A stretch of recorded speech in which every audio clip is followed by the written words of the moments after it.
नमस्कार, मैं हूं रितेश कुमार गौतम और स्वागत है आपका हमारे खास कार्यक्रम जनता सरकार में, जिसमें हम बात करेंगे सत्ता के सिंहासन से लेकर जनता के सरोकार तक। साथ ही हम आपको बताएंगे प्रदेश सरकार की हर उस योजना के बारे में जिसका सीधा संबंध हरियाणा की जनता से है, जो योजनाएं प्रदेश के विकास को नई गति प्रदान करेंगी और हरियाणा की जनता का चहुमुखी विकास भी करेंगी, ताकि प्रदेश की जनता तरक्की की राह पर आगे बढ़े और हरियाणा प्रदेश निरंतर उन्नति की नई ऊंचाइयों को छूता हुआ प्रगतिशील रहे। तो अगले 30 मिनट तक बने रहिए हमारे साथ और देखते रहिए जनता सरकार।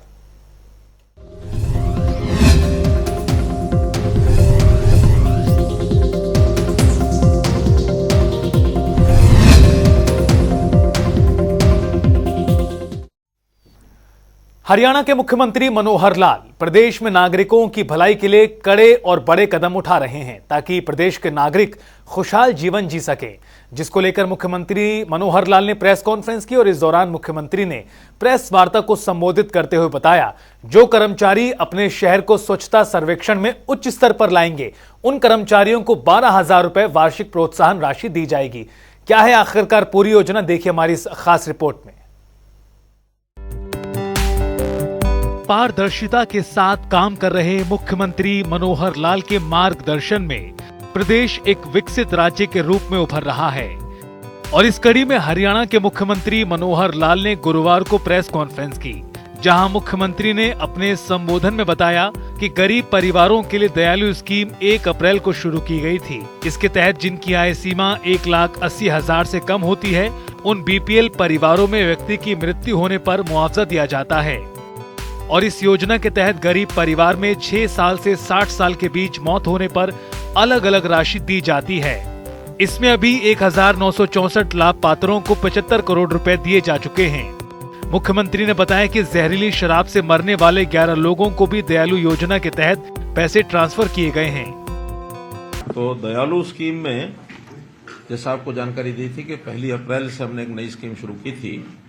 ऐसे गरीब परिवार बीपीएल जिनकी आय सीमा 1,80,000 रुपए वार्षिक होती है, उसका सदस्य यदि उसकी आयु 6 वर्ष से ऊपर है और 60 साल से तक है, तो ऐसे उनको परिवार को सांत्वना देने की दृष्टि से कुछ राशि की हमने घोषणा की थी कि उसको कंपनसेशन हम देंगे।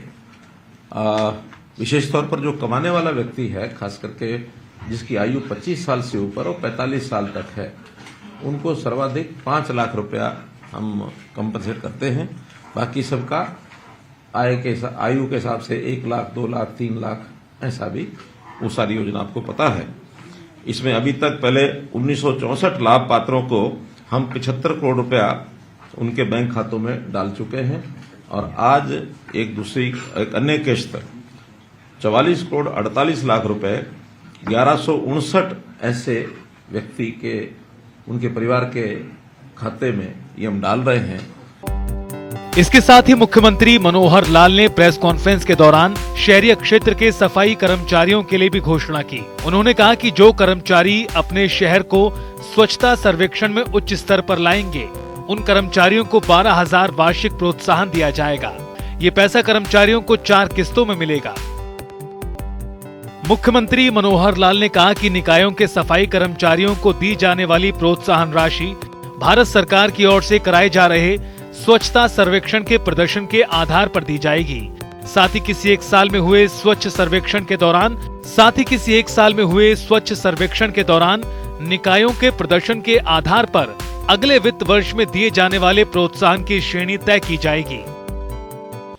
एक विषय सफाई कर्मचारियों का। सफाई कर्मचारी हमने उनके मानदंड तो पीछे बढ़ाए ही हैं। एक स्कीम लागू की गई है। उस स्कीम के हिसाब से जो कर्मचारी अपने शहर को स्वच्छता के उच्च मापदंड की श्रेणी में लाएंगे, स्वच्छता जो सर्वेक्षण होता है राष्ट्रीय स्तर पर एक सूची छपती है, उसमें जो ऊपर यानी कारपोरेशन के जो 25% कारपोरेशन यानी 11 हैं, तो 3 कारपोरेशन जो उसमें सर्वश्रेष्ठ आएंगे, उनके कर्मचारियों को 12,000 रुपया वार्षिक प्रोत्साहन ये दिया जाएगा। और ये कुल मिलाकर सभी नगर निगम, नगर पालिका और नगर जो हमारे परिषद सबके 25% जो ऊपर वाले होंगे उनके कर्मचारियों को 12,000 रुपये दिया जाएगा। उसके अगले जो 25% होंगे यानी कुल 88 या कितने 88 में से 25% माने 22 नगर पालिकाओं को 12,000 रुपया। अगली 22 जो नगर पालिकाएं होंगी वो अलग अलग श्रेणी के हिसाब से जैसा भी योजना होगी तो उसके हिसाब से उनको 9,000 रुपया वार्षिक प्रोत्साहन ये दिया जाएगा। और कुल मिलाकर इसमें 4 किस्तों में ये देंगे हर 3 महीने के बाद, ताकि उनको उसका लाभ लगातार मिलता रहे। ऐसे ये कर्मचारी चाहे नियमित हों, चाहे पालिका के जो रोल कर्मचारी हैं, आउटसोर्सिंग है, जितने भी उन नगर पालिकाओं में लोग होंगे उनको सबको, उनके जो कर्मचारी हैं आउटसोर्सिंग एजेंसी के जो कर्मचारी हैं उन सबको ये मिलेगा। लगभग 20 करोड़ रुपया वर्ष का इसमें जो है अतिरिक्त इन कर्मचारियों को हिस्से में जाएगा। तो वहीं मुख्यमंत्री ने अपने संबोधन में बताया कि कोविड-19 महामारी के दौरान केंद्र और राज्य सरकार की ओर से जारी एसओपी का उल्लंघन करने वाले लोगों के खिलाफ दर्ज एफआईआर को वापस लेने की प्रक्रिया शुरू की जाएगी। एक विषय है कोविड का। कोविड के दिनों में हमको मालूम है कि बहुत से नियम केंद्र सरकार की ओर से भी बनते रहे हैं, प्रदेश सरकार की ओर से भी बनते रहे हैं, उसको सख्ती से लागू करने की बात भी ये हमेशा आई है। तो उस समय जो लोग डिफॉल्टर थे, ऐसे डिफॉल्टर लोगों के खिलाफ कार्रवाई भी होती थी, एफआईआर भी रजिस्टर होती थी। अब चूंकि वो एक विषय ऐसा था, उसके बारे में उस समय तो पता नहीं था ये कोविड किस तरफ जाएगा और कब ये समाप्त होगा। अब प्रभु कृपा से सबके प्रयत्नों से कोविड समाप्त हुआ है, तो हमने निर्णय लिया है कि उस समय के जो एफआईआर हैं 8,275 एफआईआर हैं उस कार्यकाल की, हम इसकी प्रोसेस वापस लेने की ये चालू करेंगे, क्योंकि इसमें कोर्ट की भी थोड़ी दखलंदाजी होगी। कोर्ट से इन सबको वापस कर 8275 तो 8275 ये हैं।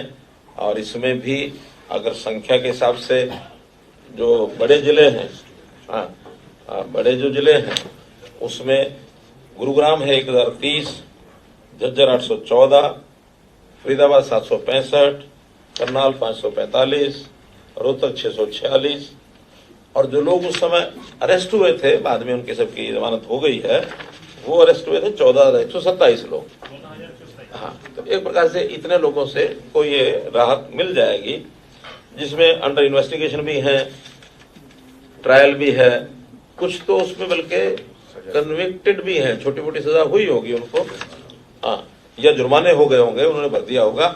लेकिन कुल मिलाकर जो बाकी बच्चे हैं उनको सबको कोर्ट में कह करके इसको वापस लिया जाएगा। मुख्यमंत्री मनोहर लाल ने कहा कि विकासशील देश भारत को अगले 25 साल के अमृत काल में वर्ष 2047 तक विकसित राष्ट्र बनाने के विजन के अनुरूप प्रधानमंत्री नरेंद्र मोदी ने आदिवासी क्षेत्रों से विकसित भारत संकल्प यात्रा की शुरुआत की है। इसका उद्देश्य आम जन के बीच जाकर केंद्र और राज्य सरकार की उपलब्धियों की जानकारी देने के साथ साथ किसी कारणवश जो लोग योजनाओं का लाभ नहीं उठा पाए उन्हें त्वरित लाभ पहुंचाना है। इसके साथ ही मुख्यमंत्री ने बताया कि हरियाणा में 50 दिनों के कार्यक्रम की योजना बनाई गई है और ये यात्रा 26 जनवरी तक चलेगी। वहीं इस यात्रा में 60 से 70 एलईडी वाहनों के माध्यम से 6,222 ग्राम पंचायतों और 88 नगर निकायों को कवर किया जाएगा। एक विषय बहुत महत्वपूर्ण वो ये है कि प्रधानमंत्री जी ने भी पिछले दिनों में हमको ध्यान होगा कि एक यात्रा ये शुरू करने का कहा है देश भर में, जिसका नाम है विकसित भारत संकल्प यात्रा। देश कैसे विकसित हो अपना, क्योंकि अभी विकासशील देशों की श्रेणी में आता है। आने वाले 25 साल में, यानी जिसको अमृत काल कहा है प्रधानमंत्री जी ने, तो उस अमृत काल के अंतर्गत उसकी 2047 उसकी आउटर लिमिट रखी हुई है। 2047 तक ये देश विकसित देशों की श्रेणी में आ जाए, इसके लिए पूरी तैयारियां, एडमिनिस्ट्रेशन की अपनी तैयारी है, जो जगत हमारा वाणिज्य जगत है उनकी अपनी तैयारी है, इंडस्ट्री जगत है उसकी अपनी तैयारी है, आम जनता भी उसके लिए तैयार हो। आम जनता को भी उसमें बहुत बड़ा रोल करना पड़ेगा। बहुत से बिहेवियरल चेंजेस ये जनता से अपेक्षित हैं, ताकि हम अपने देश को आगे कैसे बढ़ाएं। हर व्यक्ति देश के साथ जुड़े, इंडिया फर्स्ट इस नाम से उसके मन में भाव जागे, तो जनता के अंदर बहुत बड़ा अभियान लेने की योजना केंद्र सरकार ने, प्रधानमंत्री जी ने बनाई, हमारे पास भेजी है। उसमें गांव-गांव में रथ यात्रा ये जाएगी। जहां रथ पहुंचेगा वहां विभिन्न प्रकार के कार्यक्रम होंगे। साथ ही एजुकेशनल इंस्टीट्यूशन में भी कार्यक्रम होंगे। जो लोग ऐसे हैं, बुद्धिजीवी लोग जिनको कहते हैं, इंटेलिजेंसिया, उनके सेमिनार होंगे, ताकि एक वातावरण ऐसा बन सके कि हमको अपने देश को आगे बढ़ाना है तो जनता उसमें सहभागी बने। आदिवासी क्षेत्र में तो ये यात्राएं 15 नवंबर से शुरू हो चुकी हैं, लेकिन बाकी देश में खास करके जो चुनाव के राज्य हैं या फिर चुनाव के राज्यों के आसपास वाले चुनाव जो राज्य जिन्होंने उसमें भागीदारी अपनी की है, हरियाणा भी उसमें आता है, तो ऐसे राज्यों को अपनी, जैसे चुनाव खत्म हो रहा है, 3 को रिजल्ट आ जाएंगे और आचार संहिता खत्म होने के बाद उनको अपना शुरू करना है। इसकी तैयारी आज से हमने शुरू की है। आज जैसे आप लोगों को बता रहे हैं, ऐसे ही इसको जनता भी करेगी, एनजीओज भी करेंगे, एजुकेशन इंस्टीट्यूशन भी करेंगे, सरकारें भी करेंगी, हर विभाग इसमें लगेगा। जो जिसकी उपलब्धि है वो सब उपलब्धियां और उसमें जनता को बताई जाएंगी और जनता के लिए जो हमारी योजनाएं हैं उसमें बचे हुए जो काम हैं उन कामों के नाते भी उनको सुविधाएं वहां और दी जाएंगी। इसके अंदर हरियाणा में हमने सोचा है कि 26 जनवरी तक ये कार्यक्रम चलेगा। तो मान लो 5 दिसंबर के आसपास से एक डेट ऐसे हमने रफ आइडिया उसका बनाया है। बाकी 2 दिन में हम उसकी पूरी प्रारूप बना लेंगे, लेकिन लगभग ये 25 दिन, इस महीने के 25 दिन जनवरी महीने के, तो ये 50 दिन का एक बड़ा कार्यक्रम। हम हरियाणा में ऐसा विचार करते हैं कि 5000 से लेकर के 7000 तक ऐसे कार्यक्रम होंगे। 6200 पंचायतें हैं, 3000 के लगभग वार्ड हैं। वार्डों में क्लस्टर वार्ड के अंदर ये कार्यक्रम होंगे, 2-3 वार्ड का मिला करके। तो कुल मैक्सिमम तो 7000 हो सकते हैं, लेकिन न्यूनतम 5000 जरूर करेंगे 50 दिन में, कि 100 कार्यक्रम की एवरेज हर दिन आ जाए। इसमें पूरा हमारा जो स्ट्रक्चर है, इंफ्रास्ट्रक्चर, जितने हमारे लोग हैं, हमारे सरकार के साथ जुड़े हुए कर्मचारी, अधिकारी, नेता, जनता और जो बुद्धिजीवी लोग, अधिकांश लोगों को इसका जोड़ने की हमारी योजना है। एलईडी की वैन जो है वो आएंगी, चलेंगी। अभी हमारे यहाँ आनी शुरू हो गई है। कल शायद 2 वैन आई हैं, फेजेज में आएंगी। ऐसा मान के चलते हैं कि 60 से 75 वैन हमारे यहाँ आएंगी। लेकिन ऑन एवरेज अगर 50 वैन भी रोजाना चलती हैं और 2 कार्यक्रम भी एक वैन ऑन एवरेज करती है, तो रोज कितने हो गए? 100। तो 50 दिन में ये न्यूनतम।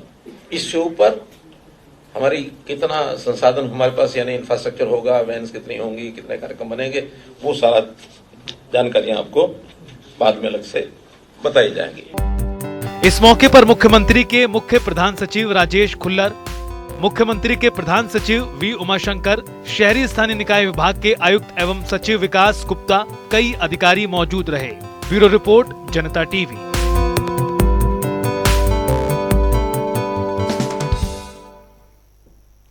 हरियाणा प्रदेश देश में एक विकसित राज्यों के तौर पर उभर रहा है। जहां हरियाणा की मनोहर सरकार प्रदेश के उत्थान के लिए कई योजनाएं चला रही है, तो वहीं दूसरी ओर समय समय पर मुख्यमंत्री मनोहर लाल पोर्टल के जरिए प्रदेश के विकास को गति देने का काम कर रहे हैं। इतना ही नहीं, मुख्यमंत्री की ओर से लागू की गई परिवार पहचान पत्र योजना आज लोगों के लिए वरदान साबित हो रही है। परिवार पहचान पत्र के जरिए गरीब जरूरतमंदों की पहचान हो रही है और जरूरतमंद सभी योजनाओं का लाभ भी उठा रहे हैं। देखिए हमारी इस रिपोर्ट में।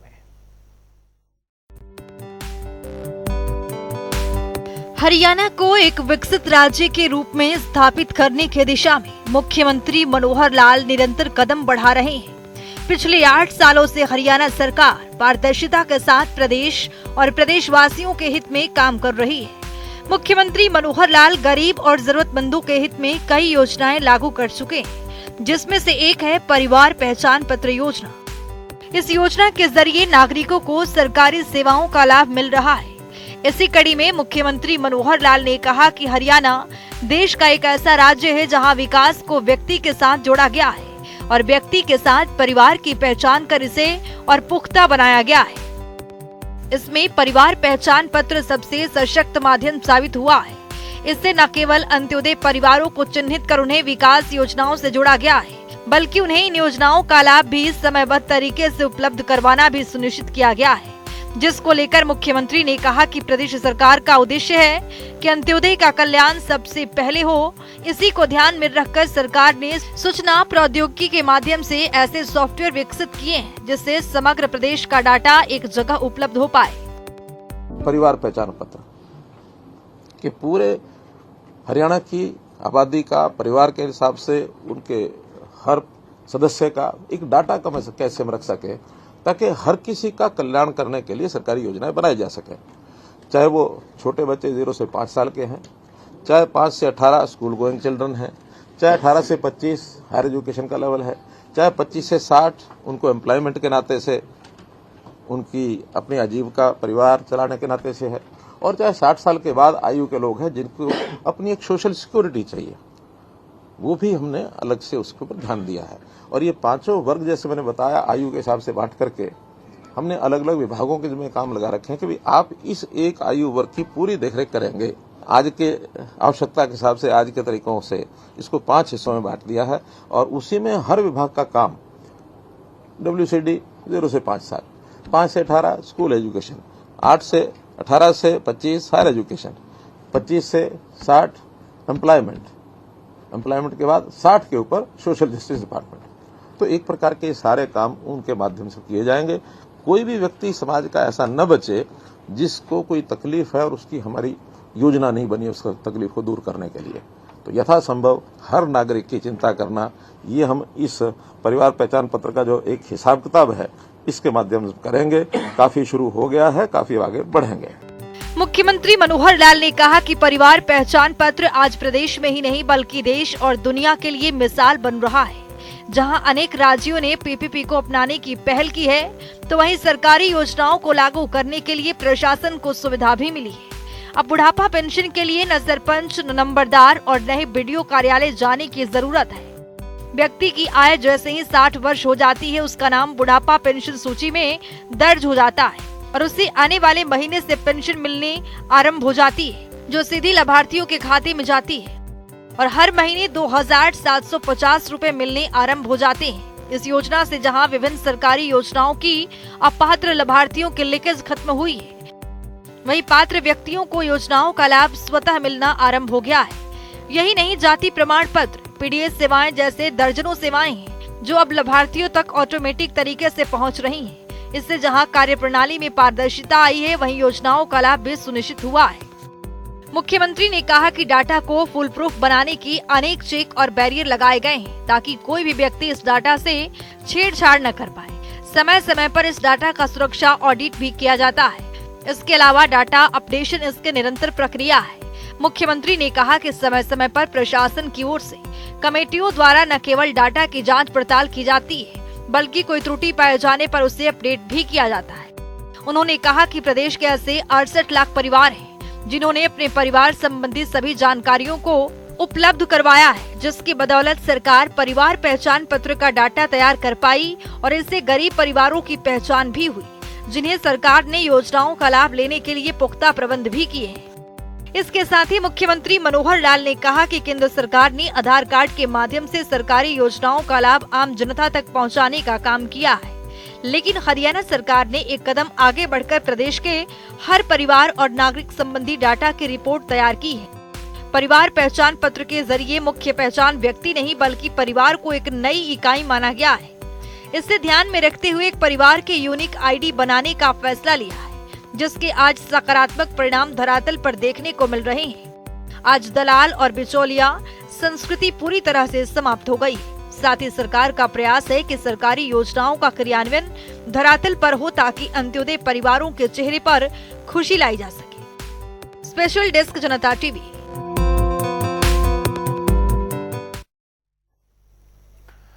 तो वहीं मुख्यमंत्री मनोहर लाल ने प्रदेश के युवा छात्रों को सफलता के 20 मंत्र दिए हैं।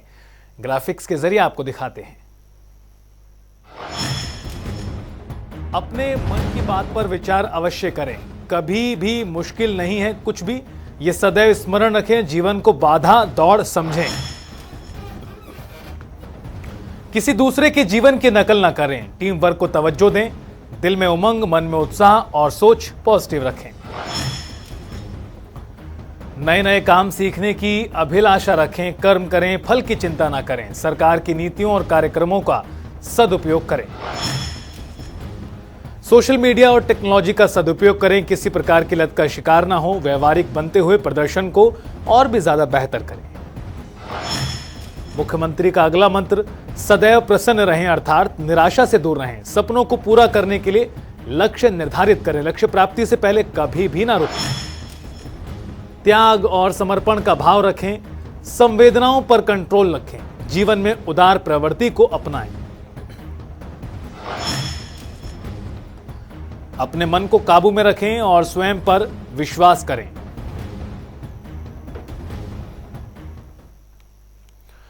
बुलेटिन में आगे बढ़ते हैं और चलिए अब जान लेते हैं आज के सवाल का विजेता कौन है।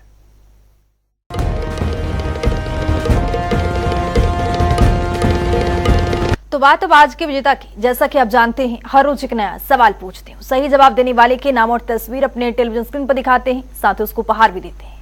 तो चलिए अब जान लेते हैं कल का हमारा सवाल क्या था और कौन है इसका विजेता। कल का हमारा सवाल था, हरियाणा में उत्तम बीज पोर्टल का शुभारंभ कब किया गया था। इसका सही जवाब है सी, 30 अक्टूबर 2021। ढेरों जवाब आए, लेकिन आज के हमारे विजेता हैं हिसार से प्रमोद कुमार। प्रमोद, आपको बहुत बहुत बधाई। तो फिर पूछेंगे आज का सवाल, देखते रहिए जनता टीवी।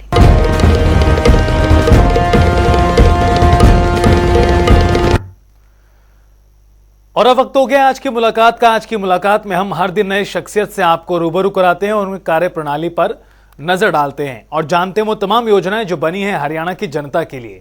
ऐसी शख्सियत से जनता टीवी ने खास बातचीत की है और इनका नाम है रघुवीर शांडिल्य, जो कि भिवानी से सीएमओ के पद पर काबिज हैं। सुनिए।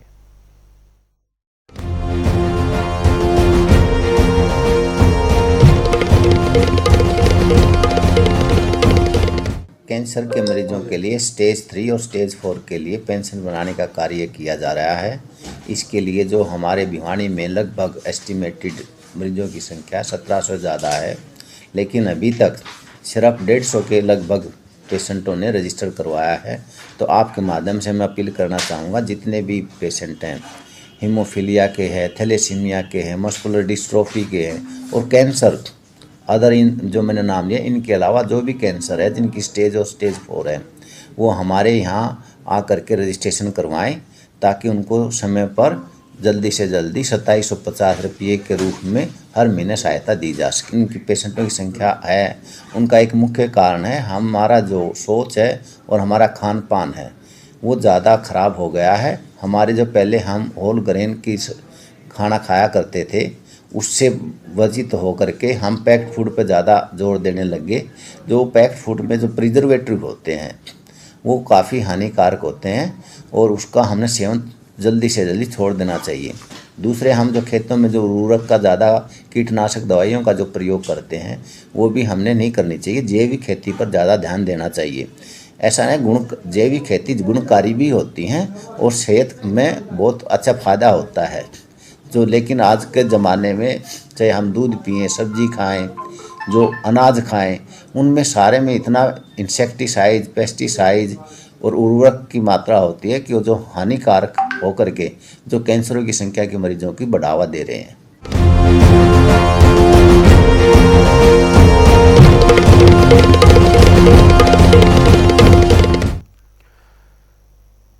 और चलिए अब जान लेते हैं आज का सवाल क्या है।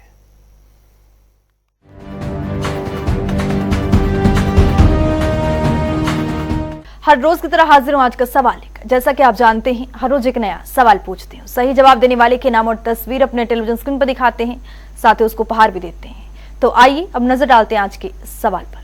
हरियाणा दीनदयाल जन आवास योजना कब शुरू की गई थी। ए साल 2015, बी साल 2016, सी साल 2018, डी साल 2019। तो दीजिए सही जवाब और बनिए विजेता।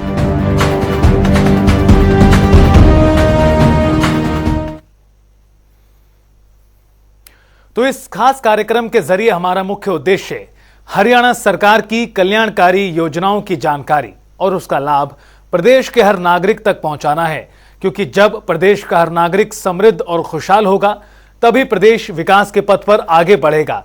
हमारे खास कार्यक्रम जनता सरकार में फिलहाल के लिए इतना ही। आप देखते रहिए जनता टीवी।